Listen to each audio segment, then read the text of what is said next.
जय श्री राम दोस्तों, मैं विकास कुमार आप सभी का स्वागत करते हैं सनराइज ऑफिशियल के इस ऑनलाइन प्लेटफॉर्म के ऊपर। जैसे कि आप लोगों को पता होगा, मैं दोस्त पिछली क्लास के अंदर मैंने आप लोगों को विदेशी आक्रमणों के बारे में बताया था, तो आज उसी टॉपिक को मैं दोस्त मैं आगे लेकर के चलता हूं। तो आज की इस क्लास के अंदर जो टॉपिक की शुरुआत होती है, उस टॉपिक का जो नाम पड़ता है दोस्त, उसका जो नाम पड़ेगा, नाम पड़ता है कुषाण वंश।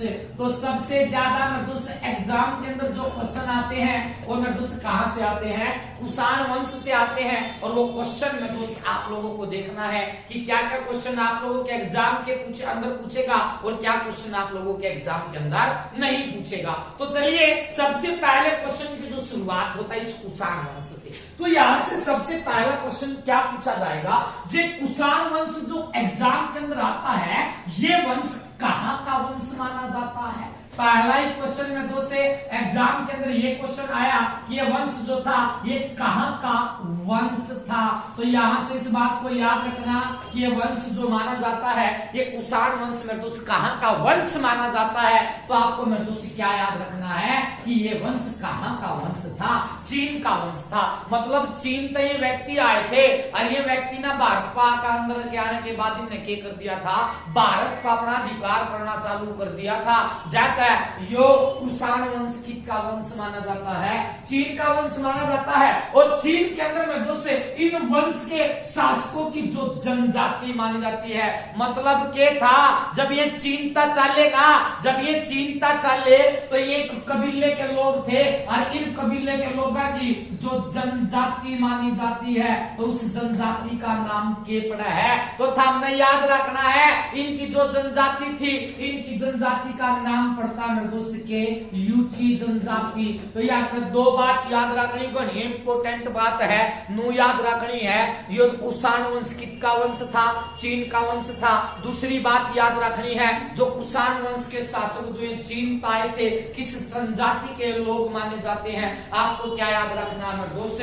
यूची जनजाति के लोग माने जाते हैं। इसके बाद जो इसके अंदर सबसे पहली शुरुआत होगी, ये तो मैंने उसके बारे में बताया है, आपको मैं दोस्त क्या याद रखना है कि इस कुषाण वंश का जो संस्थापक माना जाता है। तो यहां से मैं कुछ एग्जाम के अंदर क्वेश्चन थोड़ा सा इंपॉर्टेंट क्वेश्चन बनता है, मोस्ट इंपॉर्टेंट क्वेश्चन बनता है और एग्जाम के अंदर ये क्वेश्चन पूछेगा कि इस कुषाण वंश का जो संस्थापक था, इसके संस्थापक का नाम क्या पड़ता है? तो आपको मैं दोस्त क्या याद रखना है? इसका जो संस्थापक था उसका नाम पड़ता है मैं दोस्त क्या? कुजुल कडफिसस नाम का एक व्यक्ति था और उसका नाम जो पड़ा ना, कुजुल कडफिसस नाम का ये व्यक्ति था।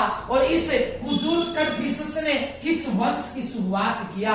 कुषाण वंश की शुरुआत किया। एग्जाम के अंदर नुए पूछेगा कि कुषाण वंश का संस्थापक कौन था? कुषाण वंश का संस्थापक जो था ना, उसका नाम पड़े कुजुल कडफिसस पड़ता है। और जो कुजुल कडफिसस ने कुषाण वंश की शुरुआत किया और इस कुजुल कडफिसस के जो पुत्र का नाम था, तो याद है इसके पुत्र का नाम भी याद रख लियो कि इसके पुत्र का के नाम था सीक्वेंस में बताने लग रहा हूं। तो इसके जो पुत्र का नाम पड़ता है, इसके पुत्र का नाम पड़ा वीर कडफिसस। तो यार इस बात में कडफिसस जरूर याद रखना है।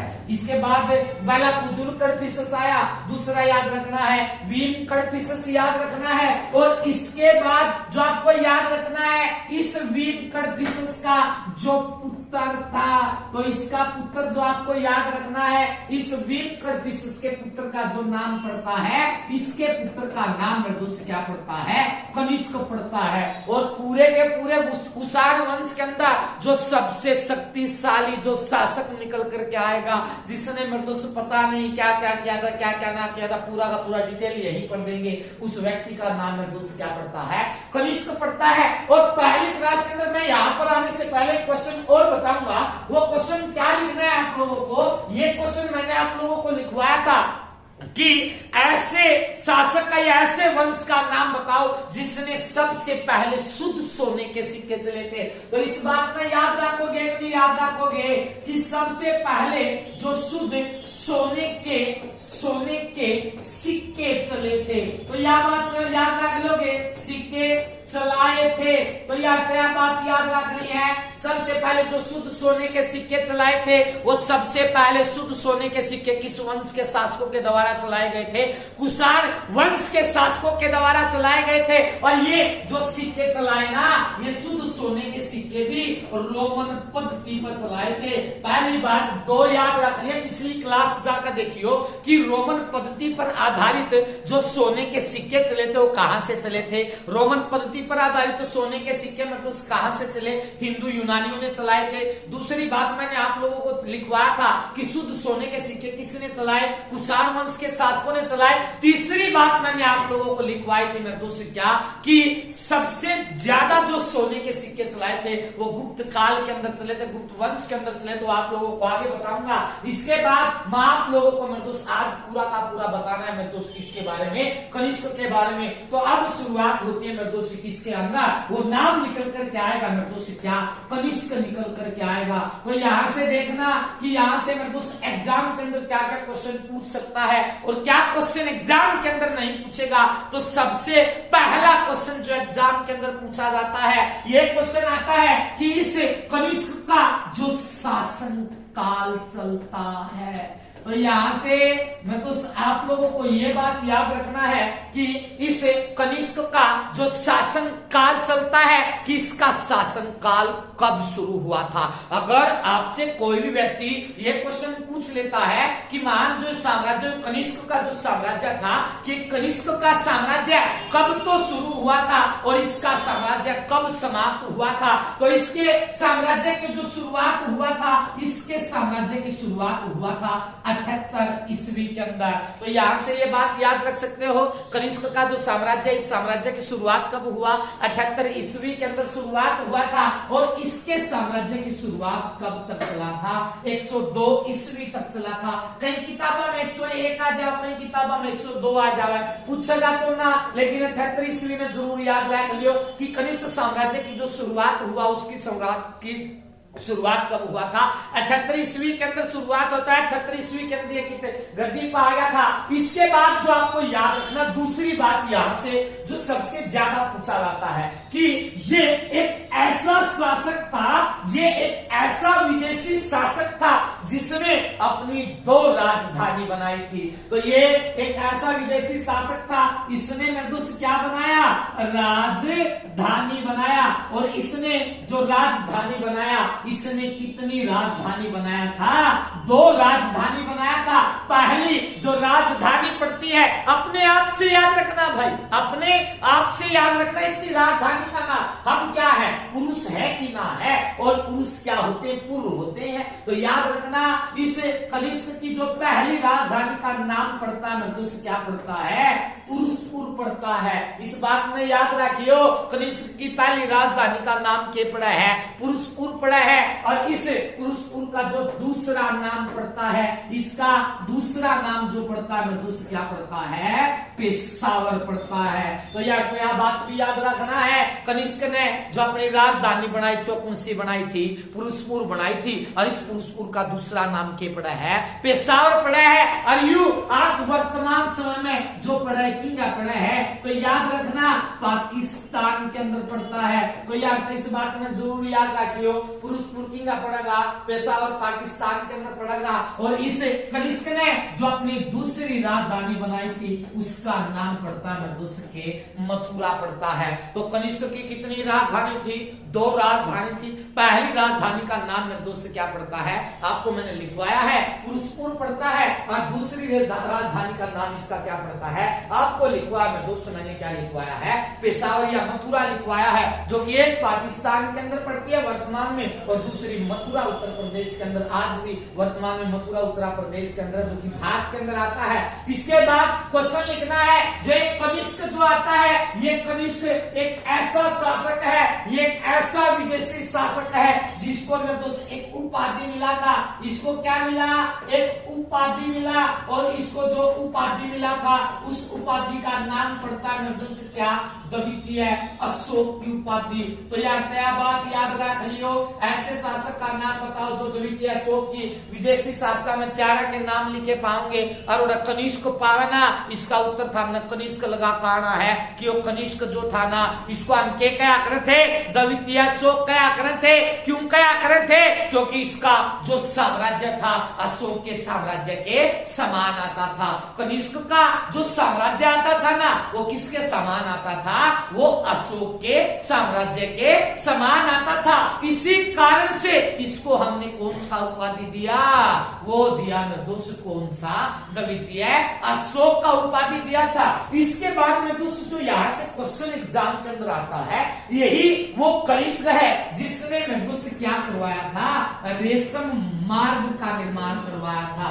रेशम मार्ग बोलो या रेशम रोड बोलो, रेशम मार्ग या रेशम रोड की शुरुआत किसने करवाया? कनिष्क ने करवाया था। और ये रेशम मार्ग या रेशम रोड जो पड़ता है, ये कहां के बीच बनवाया था? इसको एक तो भारत के बीच बनवाया था, दूसरा निर्दोष किसके? चीन के बीच। कई बार एग्जाम में आ लिया रेशम रोड किस किस के बीच पड़ा है? भारत और चीन के बीच में पड़ा है। और इसको किसने बनवाया था? कनिष्क ने बनवाया था। या इसके स्थान पर एग्जाम के अंदर ऐसे पूछेगा कि सिल्क रोड जो है ना, सिल्क रोड किसके द्वारा बनवाया गया था?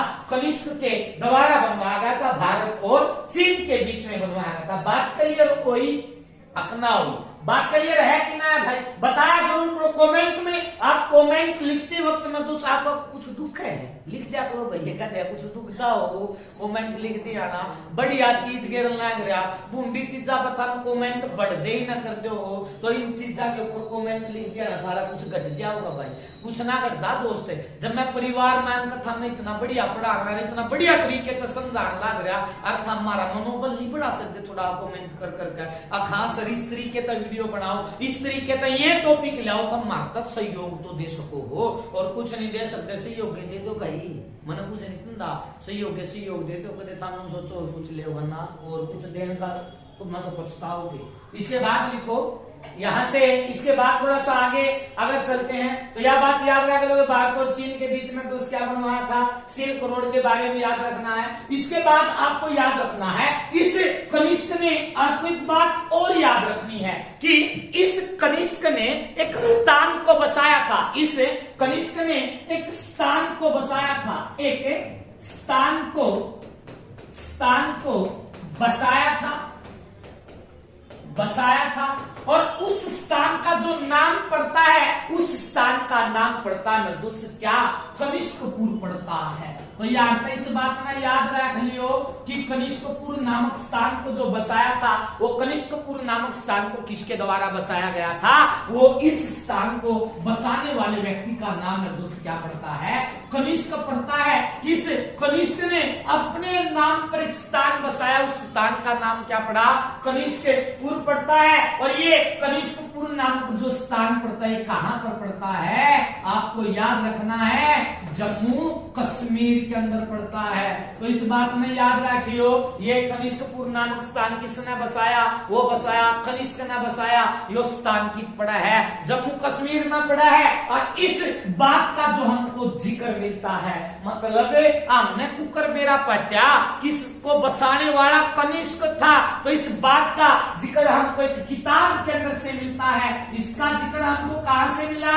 एक किताब के अंदर से मिला। और उस किताब का जो नाम पड़ता है, आपने किताब के बारे में सुना होगा, उस किताब का नाम पड़ता है निर्दोष के राज तरंगिणी पड़ता है। तो यह बात, यह किताब मैंने घर पे लिखवा रखी होगी कि राज तरंगिणी के अंदर निर्दोष इस बात का जिक्र मिलता है कि कनिष्कपुर नामक स्थान को बसाने वाले व्यक्ति का नाम क्या पड़ता है? उसका नाम पड़ा निर्दोष क्या पड़ता है? कनिष्क पड़ता है। इस बात का जिक्र यहाँ पर मिला। और इस किताब को लिखने वाले जो व्यक्ति का नाम पड़ता है, उस व्यक्ति का नाम क्या आता है क्या ना आता है। तो इस किताब को लिखने वाले जो व्यक्ति का नाम पड़ता है, उस किताब को लिखने वाले नाम पड़ा है, एक नाम था कल्लड़, और कल्लड़ की किताब का नाम क्या पड़ा है, राजतरंगिणी पड़ता है। कल्लड़ की कौन सी किताब थी, राजतरंगिणी थी। इस किताब में किसके, कनिष्कपुर के बारे में कनिष्क ने बसाया था, किंग बसाया था जम्मू कश्मीर में। इसके बाद क्वेश्चन क्या पूछा जाता है, जो एक कनिष्क था ना, इस कनिष्क के निर्दोष क्या माने जाते हैं, दरबारी कवि माने जाते हैं। तो यहां से क्या याद रखना है, दरबारी कवि याद रखना है कि कनिष्क के जो दरबारी कवि थे, उन दरबारी कवियों के नाम क्या क्या पढ़ते हैं, क्या क्या नहीं पढ़ते हैं, कौन कौन सा दरबारी कवि था, और वहां से क्या क्या बात निकलती है। पूरा का पूरा बायोडाटा में दोस्तों आपको यहीं पर मिलेगा, देख लेना। सारी की सारी चीजें एक स्थान पर बड़ा मुश्किल से मिलेंगी, लेकिन आप लोगों के लिए इतना मेहनत हो रहा है तो कमेंट तो बनता ही बनता है। तो इसके जो दरबारी कवि थे ना, इसके कई दरबारी कवि थे। वो दरबारी कवि देखना कौन कौन सा है। पहले दरबारी कवि का जो नाम पड़ता आपको क्या याद रखना है, अशोक घोष याद रखना है। लो भाई, कनिष्क का सबसे पहला दरबारी कवि कौन था, अशोक घोष था। दूसरे दरबारी कवि का नाम पड़ता है वसुमित्र पड़ता है। तो इस बात में याद रख लोगे, पहला दरबारी कवि कौन था, अशोक घोष था। दूसरे दरबारी कवि का नाम क्या पड़ा है, वसुमित्र पड़ा है। तीसरे जो दरबारी कवि का नाम पड़ता है, उस दरबारी कवि का नाम पड़ता है दूसरे क्या, चरक पड़ता है। तो याद रखना, तीसरा जो दरबारी कवि था उसका नाम क्या पड़ा है, चरक पड़ा है। अली चरक के था, राजवैद्य था जिसने किताब लिखी थी। इसकी किताब का नाम क्या पड़ा है, चरक संहिता पड़ता है। तो चरक की कौन सी किताब थी, नाम पड़ा चरक संहिता पड़ती है। बात क्लियर हुई। सबसे पहले हमने क्या लिखवाया, कनिष्क के दरबारी कवि कौन कौन थे, पहला अशोक घोष, दूसरा वसुमित्र, तीसरा कनिष्क, और चौथा जो दरबारी कवि निकलता है उस दरबारी कवि का नाम निकलता है तो उसे क्या, पार्श्व निकलता है। तो यार क्या बात याद रखियो, कनिष्क का जो चौथा दरबारी कवि था, उस चौथे दरबारी कवि का नाम क्या पड़ा है, पार्श्व पड़ा है। और पांचवा जो दरबारी कवि है, उस दरबारी कवि का नाम पड़ता है से क्या पड़ता है,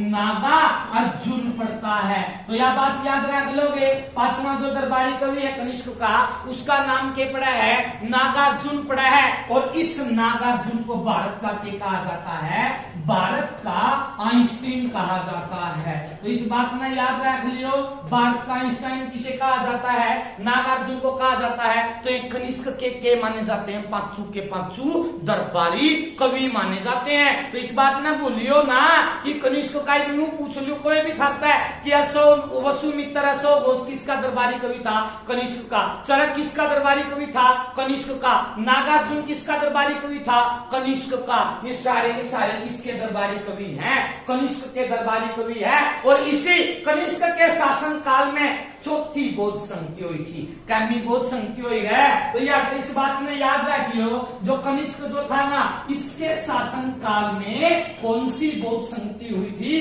चौथी बौद्ध संधि हुई थी। तो यहां से इस बात को आपको यह भी याद रखना है कि कनिष्क के शासन काल में निर्दोष क्या हुआ था, इस कनिष्क के शासन काल में चौथी बौद्ध संधि हुआ था। और ये चौथी बौद्ध संधि अभी अभी बताया था निर्दोष मैंने कब हुआ था, 78 ईस्वी के अंदर, या ईसा की पहली शताब्दी को निर्दोष क्या हुआ था, बौद्ध संधि की शुरुआत हुआ था। और ये जो चौथी बौद्ध संधि की शुरुआत हुआ कहां पर हुआ, तो इस बौद्ध संधि की शुरुआत कहां पर हुआ था, एक स्थान पड़ता है और उस स्थान का नाम पड़ता है निर्दोष क्या, कुंडल वन नामक स्थान पड़ता है। और ये कुंडल वन नामक स्थान जो पड़ता है, ये कुंडल वन नामक स्थान कहां पर पड़ता है, आपको याद रखना है। कुंडल वन नामक स्थान कहां पर पड़ा, आपको याद रखना है, कश्मीर के अंदर पड़ता है। और ये चौथी बौद्ध संधि जो हुआ 78 ईस्वी के अंदर, कुंडलवन कश्मीर के अंदर हुआ। इस बौद्ध संधि की जो अध्यक्षता किया था, यहां से सबसे इंपोर्टेंट बात अध्यक्षता से ही बनती है कि अध्यक्षता किसने किया था, किसके शासन काल में हुआ था। तो याद रखना, अध्यक्षता तो किया ना वसुमित्र और अशोक घोष के द्वारा।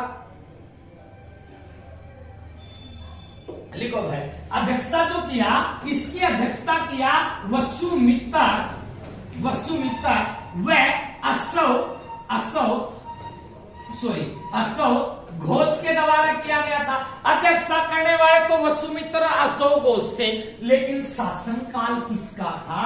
तो आपको क्या याद रखना है? शासन काल याद रखना है। तो उस समय शासनकाल सभी को पता है दोस्त, किसका शासनकाल था? कनिष्क का शासनकाल था। और इसी चौथी बौद्ध संधि के अंदर बौद्ध धर्म कितने भागों में बांटा था? 2 भागों में बांट दिया था। यह बात भी लिख लियो, चौथी बौद्ध संधि के अंदर बौद्ध धर्म कितने भागों में बट गया था? 2 भागों में बट गया था। और एक भाग का नाम पड़ा है मृदुस के महायान पड़ता है, और दूसरे भाग का नाम पड़ता है मृदुस क्या?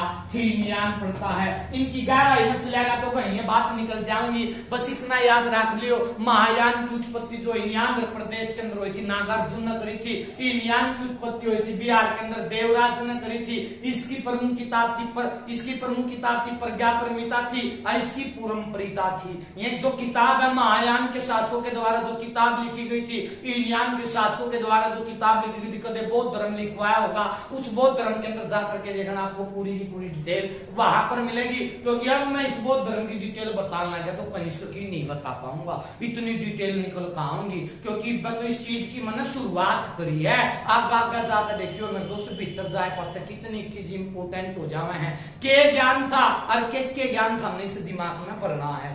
तो कनिष्क से संबंधित मैं नहीं बेरा के लिखवा दूंगा। ये में क्वेश्चन है जो सीधे एग्जाम में पाएंगे, और क्वेश्चन बने हैं आज तक था तो देख लियो कोई भी पेपर है, कनिष्क से संबंधित एक क्वेश्चन एग्जाम में 100% मिला है, लिखवा के ले लो बेशक। इसके बाद क्वेश्चन लिखना, थोड़ा सा आगे चलते हैं। यहां तक तो मेरे से क्लियर हो चुका होगा। इसके बाद में अगर हम थोड़ा सा आगे चलते हैं कि इसके बाद आपको कैलेंडर याद रखना, संवत याद रखना है। संवत से पहले आपको 2 कला शैली के बारे में बता दूंगा मैं। आपको 2 कला शैली याद रखना है। एक कला शैली का नाम पड़ता है गंधार कला शैली, लो भाई, गंधार कला शैली, और दूसरी शैली का नाम पड़ता है दोस्त क्या? मथुरा कला शैली। ये शैलियों से संबंधित क्वेश्चन आएंगे, याद रखियो। गुप्त काल में बहुत इंपोर्टेंट बात निकल कर आऊंगी। पहले संवत बताने था, पहले मैं आपको कला शैली बताता हूँ। गंधार कला शैली और मथुरा कला शैली। जो गंधार कला शैली जो है ना, ये कला शैली भारत व ग्रीक की कला शैली का मिश्रण मानी जाती है। ये गंधार कला शैली, ये भारत में ग्रीक की कला शैली का क्या मानी जाती है? मिश्रण मानी जाती है। और यह मथुरा कला शैली केवल भारत की कला शैली का मिश्रण है। बस यह बात याद रखनी है, या भारत व ग्रीक की कला शैली का मिश्रण है, या केवल भारत की कला शैली का मिश्रण है। इसके बाद दूसरी बात आपको यहां से ये याद रखनी है, वो बात क्या पड़ती है आपको याद रखनी है कि इस गंधार कला शैली को मानने वाले शासक कौन कौन से थे। तो एक तो इस कला शैली को जो मानते थे, इसको मानने वाले शासकों के जो नाम पड़ते हैं, एक का नाम पड़ा सत शासक। एक तो इस कला शैली को जो मानते थे सत शासक मानते थे, दूसरा इसको जो मानते थे वो आपको याद रखना है कुषाण मानते थे। इन सोचोगे अब जी मन नू बताओ या ठीक है, इसके बारे में क्या होगा? जुड़ से भी मंदिर में जाओगे ना और मूर्ति दिखेगी, जुड़ से भी मंदिर में जाओगे और मूर्ति दिखेगी, समझ जाइए जो मूर्ति बना रखी है ना, मूर्ति बना रखी है वो मूर्ति गंधार कला शैली का बना रखी है। इस बात में भूल का ना आइयो, जिससे भी मंदिर में जाओ जिंगा नू दिखो कहा यह मूर्ति बना रखी है, तो किस कला शैली का बना रखी है? गंधार कला शैली का। और देख लियो एक बामियान नामक स्थान पड़ा है, एक बामियान नामक स्थान पड़ा है, और ये बामियान नामक स्थान पड़ता है अफगानिस्तान के अंदर। यो बामिस्तान नामक स्थान की पड़ा है, अफगानिस्तान के अंदर पड़ा है। और यहाँ पर मैं के पड़ा है एक गौतम बुद्ध की मूर्त पड़ती है, ये पड़ा है गौतम बुद्ध की मूर्त पड़ा है। अरे गौतम बुद्ध की मूर्ति किससे संबंधित है? गांधार कला शैली से संबंधित है। इसके बाद लिखो मथुरा कला शैली, जो कि भारत की कला शैली का निर्देश केवल और केवल क्या मानी जाती है? मिश्रण मानी जाती है। और जो यह मथुरा कला शैली जो केवल भारत की कला शैली का मिश्रण है, इसको केवल कौन मान्य कर था?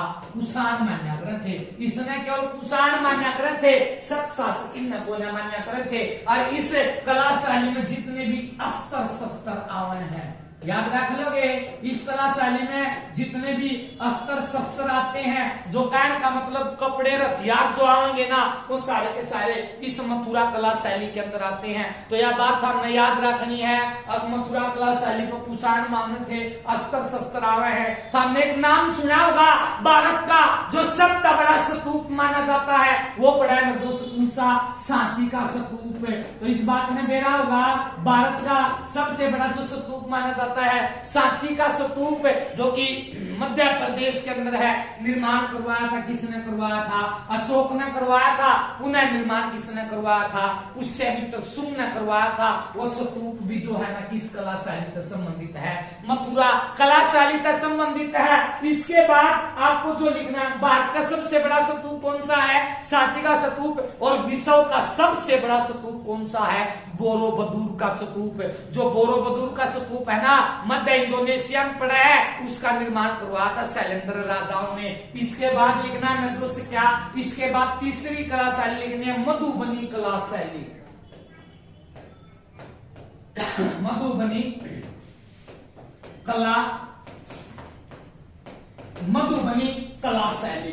यह शैली में दोस्तों थोड़ी सी इंपोर्टेंट हो जावा है, अन्यथा गांधार और मथुरा में तय हुआ है। तीसरी था में जो याद रखनी है ना, कदे भी याद रखनी है, तो उस कला शैली का नाम पड़ेगा मधुबनी कला शैली। जो मधुबनी कला शैली है ना, यह बिहार की कला शैली मानी जाती है। मधुबनी कला शैली जो है वह किसकी कला शैली मानी जाती है? बिहार की कला शैली मानी जाती है। और जो मधुबनी कला शैली बिहार की कला शैली है ना, जो आपने एक नाम सुना होगा मगध की कला शैली पर। मगध की पड़ा है बिहार में, तो पड़ा मगध की राजधानी राजगृह पड़ा, जो सबका शक्तिशाली महाजनपद था, उनकी जो राजधानी थी ना, उसका जो कला शैली उसका के नाम पड़ा है मधुबनी कला शैली पड़ा है। और सबसे ज्यादा महाजनपदों के अंदर यो क्वेश्चन लिखवाना था, तो लिखवाई है। ये क्वेश्चन क्या था कि सबसे ज्यादा जो महाजनपदों के अंदर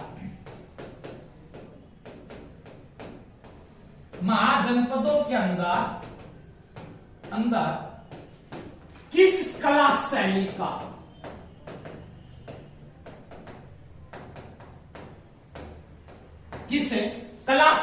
का प्रयोग किया गया है? लिखा सबसे ज्यादा जो किस कला शैली का प्रयोग किया गया है, तो याद रखना मेरे दोस्त, किस कला शैली का आपको याद रखना है मेरे दोस्त, मधुबनी कला शैली का प्रयोग किया गया है। इसके बाद जो आता है मेरे दोस्त संवत आते हैं, जिसको नाम देते हैं मेरे दोस्त किसका? ये क्वेश्चन सबसे ज्यादा इंपॉर्टेंट है, ब्रैकेट में लिख लेना कैलेंडर। संवत लिखो या कैलेंडर लिखो, बात एक ही है। एग्जाम के अंदर क्वेश्चन देखना क्या क्या पूछेगा। सबसे पहले संवत का जो नाम पड़ता है, ये लो भाई, पहले नंबर का जो संवत था ना, उसका नाम पड़ा विक्रम संवत। ये लो, कुछ ना लिखना, विक्रम संवत लिखो या कैलेंडर लिखो, बात एक ही है। सबसे पहले संवत का नाम लिख दिया मैंने, विक्रम संवत। यहां से क्या बात निकल कर के आएगी कि इस संवत की शुरुआत हुआ 57 ईसा पूर्व के अंदर। बात समझ में आ गई? इस संवत की शुरुआत कब हुई थी भाई? 57 ईसा पूर्व के अंदर हुई थी। और इसकी शुरुआत जो हुई ना, इसकी शुरुआत किसके द्वारा किया गया था? विक्रमादित्य के द्वारा। इसका मतलब क्या था? इस संवत का जो संस्थापक माना जाता है लो भाई, इस संवत का संस्थापक कौन माना जाता है? विक्रमादित्य।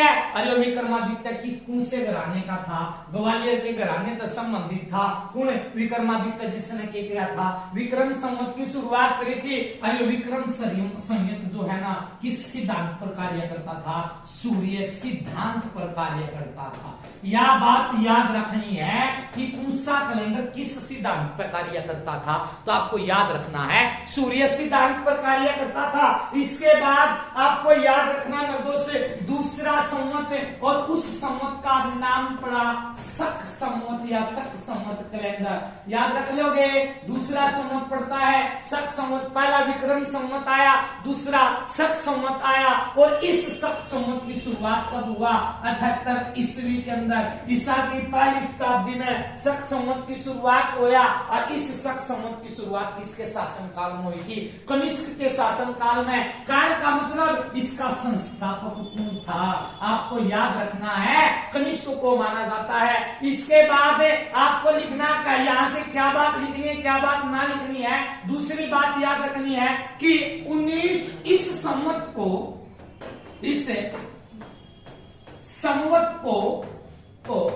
1957 के अंदर, इस संवत को 1957 के अंदर मेघनाथ शाह की सिफारिश पर, मेघनाथ शाह की सिफारिश पर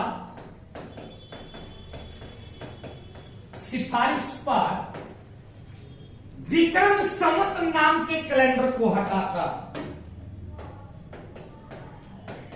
विक्रम संवत कैलेंडर, विक्रम संवत को हटाकर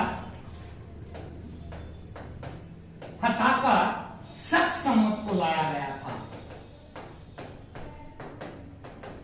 को लाया गया था, यह बात याद रखना है। शक संवत बड़ा इंपोर्टेंट कर लो, सब इंपोर्टेंट यो है, इस बात में याद रख लोगे भाई। इसके बाद याद रखना है, या आपको क्या याद रखना? शक संवत 36वीं के अंदर यो शक संवत भी किस पर आधारित है? आपको याद रखना मेरे दोस्त, सूर्य सिद्धांत पर आधारित है। इसके बाद तीसरे संवत का नाम पड़ता है, उसका नाम पड़ेगा गुप्त संवत। गुप्त संवत या गुप्त कैलेंडर। इस गुप्ता संवत या गुप्त संवत की शुरुआत हुआ 319 ईस्वी के अंदर। लो भाई, इतना याद रखना है, गुप्ता संवत की शुरुआत कब हुआ? 319 ईस्वी के अंदर। और इसकी शुरुआत करने वाला जो व्यक्ति था उसका नाम क्या पड़ा है?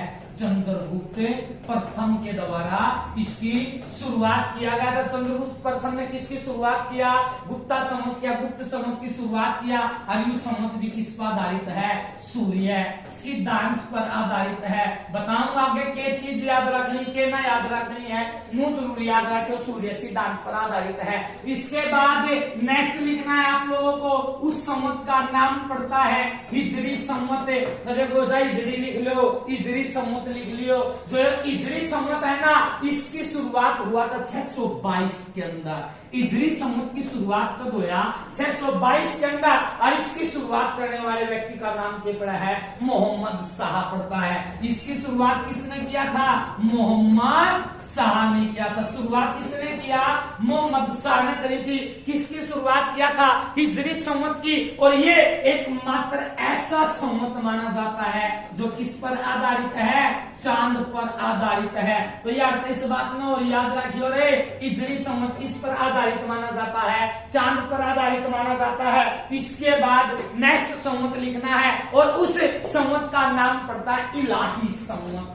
इसके बाद आपको याद रखना है इलाही संवत, याद रखना है। और जो ये इलाही संवत माना जाता है, इस संवत की जो शुरुआत हुआ था, इस संवत की शुरुआत में दोस्त कब हुआ? 1583 के अंदर हुआ था। तो इस बात में भी याद रखोगे, इलाही संवत या इलाही कैलेंडर की शुरुआत कब हुआ था? 1583 के अंदर हुआ था। और इस संवत की शुरुआत किसके द्वारा किया गया था? अकबर के द्वारा किया गया था। इसके बाद देखो इलाही संवत की शुरुआत कब हुआ? 1583 में क्यों आया, किसके द्वारा किया गया था, वो करने वाला कौन था, अकबर था। और यो इलाही संवत भी है ना, किस पर आधारित है, सूर्य सिद्धांत पर आधारित है। तो इस बात में याद रख लियो, केवल और केवल मेरे दोस्त मैंने आपको जो लिखवाया वो लिखवाया मेरे दोस्त, कौन सा, वो लिखवाया था मेरे दोस्त ये हिजरी संवत लिखवाया था, जो केवल और केवल चांद पर आधारित था। जितने भी संवत आते हैं किस पर आधारित है, सूर्य पर आधारित है। इसके बाद लास्ट लिखो राज सका संवत, राज सका संवत। जो राज सका संवत वो कैलेंडर जो आता है ना, इस संवत की शुरुआत हुआ 1674 के अंदर। इसे संवत की शुरुआत कब हुआ, 1674 के अंदर। और इसकी शुरुआत जो किया, इसकी शुरुआत किया था मैं किसके द्वारा किया गया था, शिवाजी के द्वारा। और ये संवत भी किस पर आधारित है, सूर्य सिद्धांत पर आधारित है। इसके बाद में एक नए टॉपिक की शुरुआत होगी, उस टॉपिक का नाम पड़ता है गुप्त काल। तो आज की इस वीडियो के अंदर में दोस्तों इतना ही। आप सभी ने सहयोग किया, धन्यवाद दोस्तों। जय गौ माता।